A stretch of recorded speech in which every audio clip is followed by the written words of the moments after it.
మరో breaking news చూస్తున్నాం. హైదరాబాద్ స్థానిక సంస్థల ఎమ్మెల్సీ ఎన్నికలను బీఆర్ఎస్ బాయ్కాట్ చేస్తుందన్నారు ఆ party working president KTR. BJP MIM కు ఎవరు ఓటు వేయొద్దునని కూడా అన్నారు.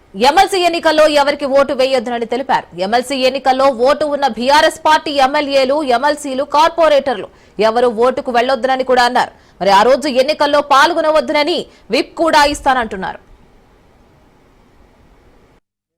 కూడా ప్రార్థించేది ముఖ్యంగా మా కార్పొరేటర్లు, మా గౌరవ శాసనసభ్యులు ఎవరెవరికైతే 24 తారీఖు జరిగే ఎన్నికల్లో ఓటు హక్కు ఉందో మనం వాళ్ళకి వేసేది లేదు, వీళ్ళకి వేసేది లేదు. ఎంఐఎం లేదు, బీజేపీ లేదు, ఇద్దరు కూడా మనకు అవసరం లేదు. మనం ఎందుకంటే క్యాండిడేట్ ని పెట్టలేదు, మనకు సంఖ్య లేదు కాబట్టి క్యాండిడేట్ ని పెట్టలేదు. నేను మీతో రిక్వెస్ట్ కూడా చేసేది, ఆ రోజు కౌన్సిల్ లో ఏదైతే ఎలక్షన్ ఉందో ఆ ఎలక్షన్ ను మనం పూర్తిగా బాయ్కాట్ చేద్దాం. మనం అడుగు పెట్టేది లేదు, కౌన్సిల్ కు పోయేది లేదు, అడుగు పెట్టేది లేదు, ఓటు వేసేది లేదు. ఇద్దరు కూడా ఒకటే తారీఖు మనుషులు, మనకు అవసరం లేదు. ఆళ్ళు లేదు, ఇల్లు లేదు, మనం వాళ్ళ పోయేది లేదు. నేను శ్రీనివాస్ యాదవ్ గారిని, సవిత గారిని కోరుతా ఉన్నా, మీరు దయచేసి ఆ విప్ కూడా ఇచ్చేది ఉంటే విప్ కూడా ఇవ్వండి. ఎవరైనా వ్యక్తిగతంగా విప్ ధిక్కరిస్తే కూడా చర్యలు ఉంటాయి. విప్ కూడా పార్టీ నుంచి ఇస్తాం, తప్పకుండా దాన్ని పాటించాలని చెప్పి కూడా నేను కోరుతా ఉన్నా.